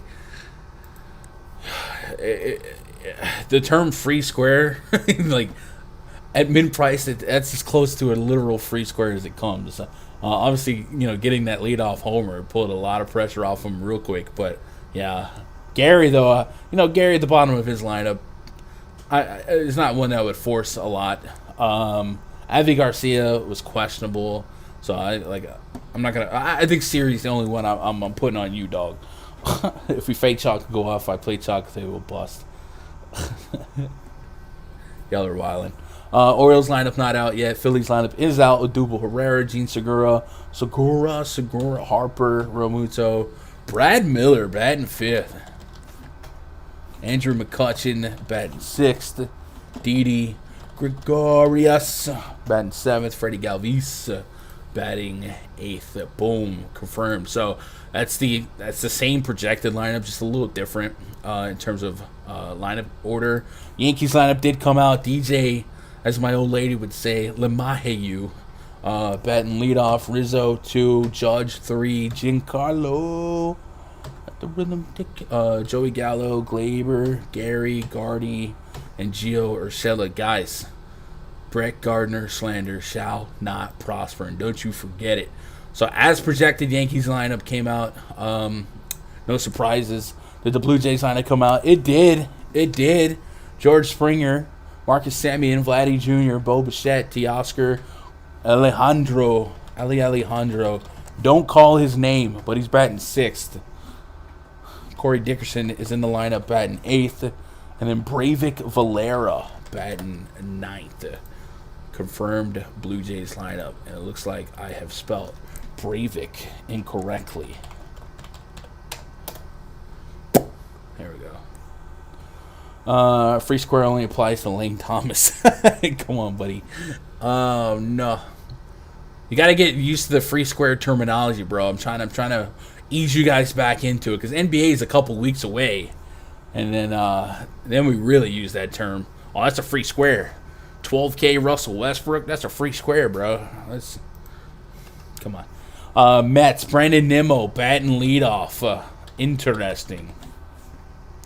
Francisco Lindor batting 2nd. That's right. They decided that Brandon Nimmo should lead off in a lefty-lefty platoon. That's logical baseball. Pete Alonso, J.D. Davis. Is he the DH today? Michael Conforto. Kevin Pillar's in the mix as well. Dominique Smith. Why would you not lead off Kevin Pillar? Just why? I don't know. I feel like that's the obvious play. So this lineup actually came out a little bit different. There's probably like 3 or 4 names we just had to change versus the projected. So the strikeout rates actually do drop a little bit. We got Nimmo 1-5, 1-4, Javi Baez, Pete Alonso, and Michael Conforto. So if we go back to the K Factory, I think we had him at over 7. I would imagine that dips down. It does. It gets to under 6 on 90, 7.7 on 100 pitches. It's must-win territory for the Red Sox, so Erod's got to bring its best stuff. But it is a little different lineup than I was anticipating for the Mets, so we'll deal with that. My last day playing MLB on 2 hours later. Why did I do this? What was your take on the Cub stack? So my only reservation on the Cub stack is this low 60s wind blowing in. As far as the matchup goes, it's a massive spot for Patrick Wisdom and Frank Schwindel to hit homers. Brewers lineup is out. If playing Colton is Wong, I don't want to be right. He's leading off. Willie Adames batting second. Eduardo Escobar. Check out this. There is no Christian Yelich in this Brewers lineup. Thank the Lord. Won't he do it? Because Christian Yelich, when I optimize lineups, the optimizer just wants to give me all of the Christian Yelich. And I'm just like, no, don't. Avi Garcia's in the mix. So is Omar Narvaez. Jace Peterson's in the lineup. Tyrone Taylor in the lineup. Hey, I'm Tyrone. And I'm min-priced. So no Yelich. Brewers had a 4.8 implied run total. This lineup's a little bit different, but you can give me, I don't know, if we're picking on Jake Woodford, I'd bring a little talent here. You give me a little Eduardo Escobar. I'm not, no warm and fuzzies here. You give me a couple of these guys. I'm not running to it, right? MLB's only worth it if you're playing 150 lineups. 150 is harder to profit than you might think. It's actually really hard to profit. I think I've profited a lot less in nights that I run 150 than nights that I run just 50. But also, Josh, that's dedicate, right? Ain't you dedicate? Grow, right? Grow as a DFS player. Maybe get to 10 lineups, get to 5 lineups, get to 20 lineups. You don't have to get to 150. That's a message to everybody.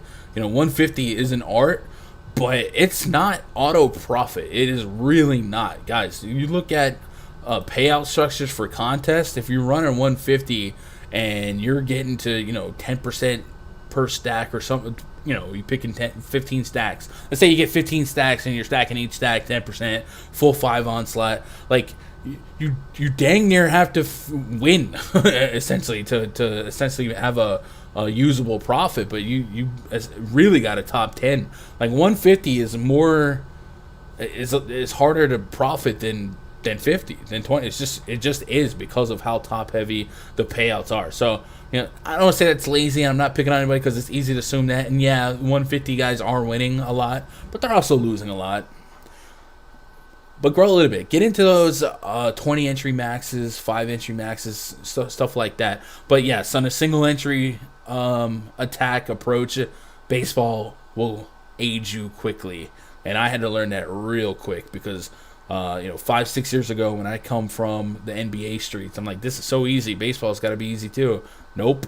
And baseball will get you on some slumps where you doubt everything you know about DFS, and I'm coming off of one. I had about a week-long stretch of every night was just bleeding, like a little bit more than usual. I expect to break even most nights as a mass entry player, but there was a tough stretch there. I was just getting pitchers that were locks, like the entire Brewers stretch against the Cardinals. I was on the Woodruff, the Peraltas, guys like that, and they were getting smacked. Garrett Cole not bringing it against like the Orioles. You know what I'm saying? Like it was a tough stretch. So baseball will put you through the ringer without a doubt. But that's the waves of variance that you get in any DFS sport. But with baseball, it hurts a little bit harder. There's no edge in MLB. There's a ton in NFL and NBA. I would disagree with that because I think baseball has the most edge, and it's not really knowledge of the sport. It's leveraging the numbers against the field themselves because of the variance. Once you embrace the variance, like tonight, if the Dodgers came in high owned, well, okay, 20% stack, I'll cut them off and I'll just stack. I don't know. It's a whole concept thing. You're basically guessing home runs every day in one lineup, yeah. But in mass entry, not so much. What up, Justin Sports? But it's a good conversation. Like, definitely, like, no matter what side of this conversation you're on, we're civil. Like, I've been on the other side where I'm just like, dude, why is baseball this? And now baseball's my favorite sport. Like, it just is. It's unforgiving. MLB probably has the most edge. Yeah, I think baseball has the most edge because of math and because of the best players embrace the variance, meaning fade chalk, essentially. NBA hasn't had edge in yet. NBA has definitely become difficult because of the late news and because of the field being so good at reacting to the late news. There used to be a time where I could get somebody scratched at 8 minutes before lock, and I have them as a 1% auto cash, and now it's like chalk, right? You don't guess in NBA or NFL. Josh, maybe. Let me make sure I get the rest of these lineups in. I don't want to run people off. But I like this conversation. I like where we're at. What tournaments? Basketball is my favorite real sport. PGA DFS is interesting. Dude, I haven't tried. Louis. PGA is one of those sports that I've tried a few times, but I don't like sweating for 4 days. I don't. I like the daily aspect. Cubs lineup is Ortega, Frank Schwindel, Ian Happ, Wilson Contreras, Patrick Wisdom, Alfonso Rivas, Matt Duffy. Matt Duffy's had a string of strong games lately. Nico Horner. So the guys that we were really on were Patrick Wisdom and Schwindel, and then I guess Ian Happ to an extent. So my feelings are the same. If you remove the weather aspect here, just a big spot for homers. I think Patrick Wisdom feels like one of the most obvious homers on the slate. You just contend with the potential wind blowing in. I would probably challenge you guys to follow up on the weather there. Maybe check with Roth or whatever. I don't know that this is sustained winds, but it looks like the wind is blowing in to be a negative for hitters. No other lineups came out. So, all right. Don't let me forget to do prize picks as well. But yeah, I understand. Like, I definitely understand the frustration of baseball day to day. And like I said, if you're running a couple of lineups in baseball every day, you'll stop real quick because definitely the cold streaks get cold. The hot streaks are hot as well. But I don't know that a sport is so different day to day because of the quality of pitchers on the slate, right? There are some days where there's one ace and a bunch of guys that maybe don't go 3 or 4 innings and it's ugly. And then there's some days where we have 4 or 5 aces on the slate and there's no hitting. Baseball is very Jekyll and Hyde. But to say that there's no edge in baseball is a stretch, because I do think baseball has the most edge left, because a lot of people don't put in the time, one, to absorb and understand the intricacies of the advanced metrics, because there's a lot of predictive value in these analytics that we work with.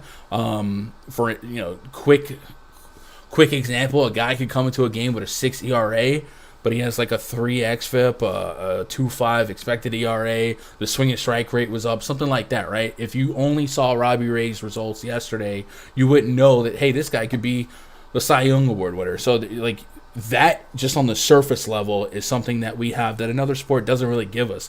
The predictive analytics have some weight. The past that, if you are a multi-entry player, the failure rate because of the variance is so high that it's so easy long term to just keep fading the chalk to 20%, 30% guys, and go the other way, and that will give you your big day here and there. And that is something that is so hard to do. Me personally, yesterday I could not do it. I thought there was no way that the Atlanta Braves or Houston Astros could fail, so I just said, F it, YOLO. If I want leverage, it ain't going to be fading. I'm just going to lock it in and fire 20, and that's what I did, and I profited. But there's definitely edge in baseball because of the variance. NASCAR, yeah, I don't know.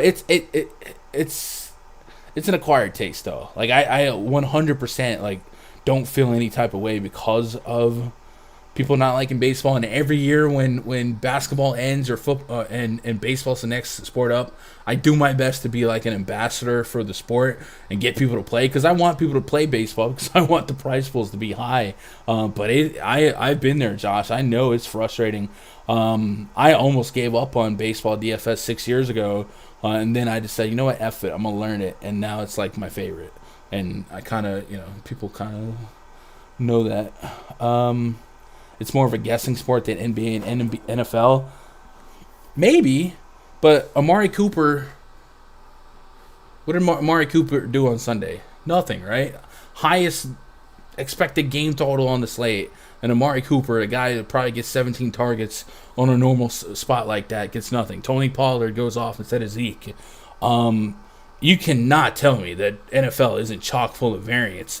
On Sunday night, I watched somebody fumble in the end zone and Duvernay gets the recovery. I've watched Marcus Mariota throw a touchdown to himself in the playoffs. That literally happened. Like, NFL has way more variance than people think it does. How many fullback vultures did we suffer from this weekend, right? Nick Chubb was the obvious play in the history of obvious. And he lost 2 rushing touchdowns, one to the fullback, one to Baker Mayfield. Like, it's not that easy of a sport. All of the best NFL players are essentially 0-2 in profit in the first 2 weeks because of the variance that a lot of people don't think exists. It's there. I think NBA probably has the least variance because you don't get zeros from your 10K guys and stuff like that. But NFL is chock full of variance, and people are really doing themselves a disservice if they reject that notion, because, pass interference at the one and a fullback touchdown, that happens a lot. Ticky-tack calls, and then just like random plays with that rewards, random nobodies. I don't know. I don't want to start that debate, right? I don't want this to be too what's the word? I don't want any conflict. As long as we're keeping this as like a healthy discussion, but NFL is definitely not some variance-free sport, right? What up, Jay? Baseball definitely has the most edge over the whole season. I agree. How's there edge when everything's a guess? Everything's a guess in every sport. Yes, everything's a guess for baseball, but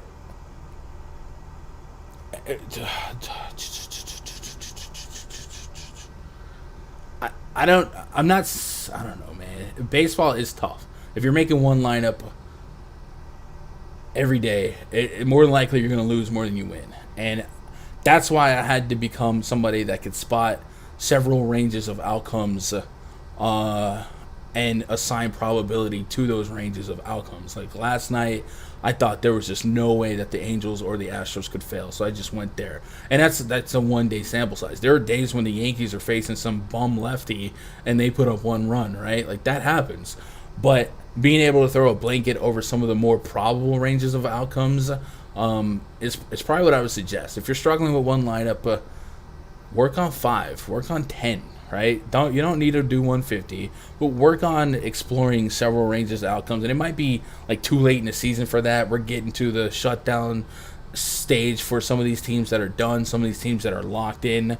But there's definitely edge in baseball because I'm living proof. You just adapt to it.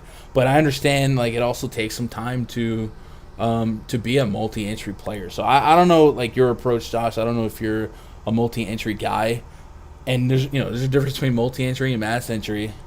You don't have to run 150. You can run 20 or less. And a real simple way to be a 20-entry guy: go find 4 stacks, 5 stacks on this slate. Find 5 stacks on DraftKings. Everyone do it.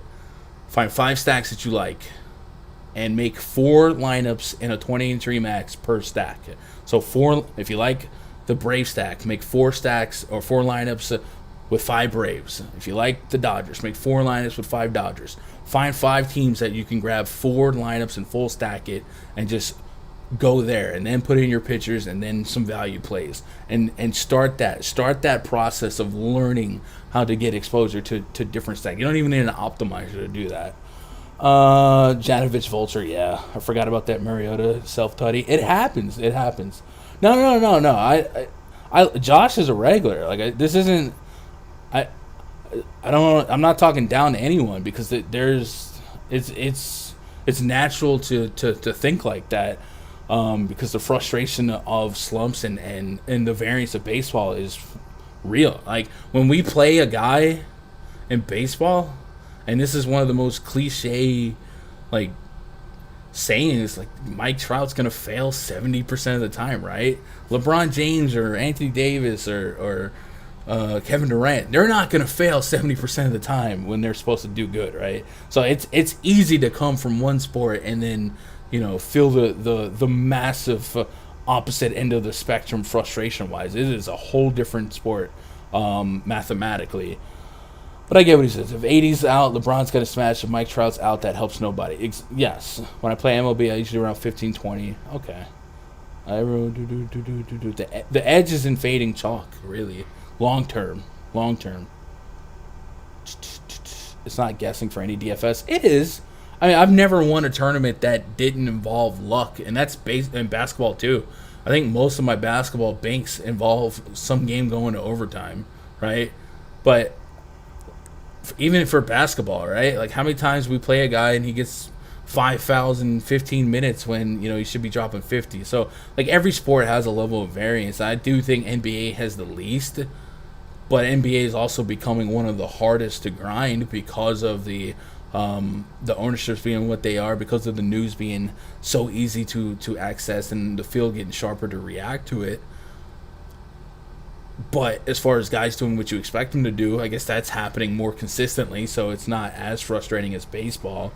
But you can still bank with a couple zeros in your lineup for baseball. You can't do that in basketball. Are the Yanks making the playoffs? We'll see, man. The Yankees control their own destiny. They got a series against the Red Sox, the Blue Jays, and the Rays. If they bring out the brooms against the Blue Jays and the Red Sox, they can make it. But it's going to be a grind, and I would concede that they don't deserve it. But I'm not gonna jump off the train, man. We out here till we not. But we'll see. Who's your best value pitcher for tonight on the main slate? Or you mean just like cheap punt? Value-wise, I think I was on Erod. Erod is one of the guys that I think could get us near 30. Same with Jordan Montgomery.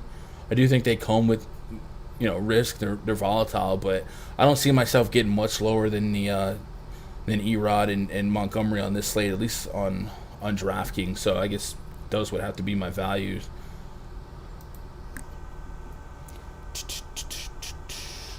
Around 2.5K range for Fanduel. You two, Herrera, Kepler, or Brad Miller? Probably Brad Miller.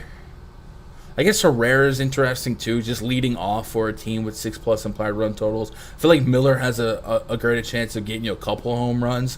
Odubel can hit a bomb, but Miller has a little bit more RBI potential going behind Realmuto Harper, so I probably lean to Brad Miller at 2,400. It's because Devers got me that 0 instead of 2 to win the mini-max. Oh, man. No, those stick with you. Like, you'll never forget reasons why you didn't win a tournament, right? We can do some prize picks, right? Don't let me forget. So, I guess first of all, let's go look at, I guess we'll look at pitcher props for strikeouts, see if anything sticks out. I did like Erod over 5.5 earlier. The Mets lineup came out a little bit different than I expected. But I'd still probably take 5.5. Like I said, the Red Sox need to win, so these guys need to show up and show out. And I think Erod has to pitch with a high sense of urgency. Does come with some risk. Montgomery got up to 6 on his strikeout prop. No, thank you. Manoah 6.5. I think he could get that, but I'm not going to bet that. Erod's still at 5.5, so I'd probably gamble with Erod at over 5.5. No one else really giving me the warm and fuzzies here. So if we don't like strikeout props, we go check out some of the scoring props, right? And for hitters, I think that's true too. So one of the things I do like to do is I like to bet overs on fantasy projections for guys high in the bomb detector. I neutral environment, I'm on Patrick Wisdom and Frank Schwindel against Griffin Jacks. It's just a massive spot. If you are spooked about the win, don't do it. But could we get a Wisdom, a low Wisdom projection? Looks like he is not on this card. Darn it. PrizePicks. All right, so we don't have either one of those two. Oh wait, maybe it's not. Maybe it's because it's not a fantasy score. Let's try that one instead. Hey, is there any spreadsheet gurus out there that have history with exporting APIs? PrizePicks does have a wiki doc on like how to do it. But I don't know how to do it. So anybody out there that know how to set all that crap up and essentially, take the live projections from PrizePicks and have it displayed in a spreadsheet, that would be a huge help to me. So if that is something that you can do, hit me up on Twitter and maybe we can work something out. So we don't have either one of the Cubs' big bats up there. McCutchen's been high on the bottom sector for a while now. Albies, I'd probably go. Can we stack some of the Braves here on the scorecard here? 7.5. I'd probably take that for Albies over 7.5. Freddie Freeman as well. Ketel Marte 7.5 and 7. I'd probably just game stack the overs on fantasy projections from a lot of the D-backs and Braves, and then the Astros to an extent. But I like that game the most. Chase Field, no, with the roof open. It's 95 degrees out there. That is probably going to be one of the the most positive hitting environment on the slate, and the pitching is probably average to average below, right? Let's get you guys wrapped up before we get out of here. Yankees have been in the World Series every 20 years since 1921. Yeah, but that's a gambler stat. It's definitely been 2009 is the last big one, right? Smoke going to put you on NBA? I don't think so. I doubt it. They have really, really good NBA guys, so I don't think so. Freddie Galvis should sneaky tonight, yep. If you look at home runs allowed by pitcher prop, Robert Ray was minus 165 to allow a homer yesterday and did. I don't, but that's because I don't have access to sports books to bet on stuff like that in Texas, so I just use like PrizePicks, and I don't think you can do that. So, but the spreadsheet will tell us if a guy's gonna allow a home run, right? If you got Robbie Ray gives up power to righties, so if you got over a 1.5 home run per 9, more than likely you're gonna have bad odds to give up a homer, right? Who's your rookie of the year gun for baseball? I guess in the American League, I thought Shane McClanahan had a shot, but he got injured.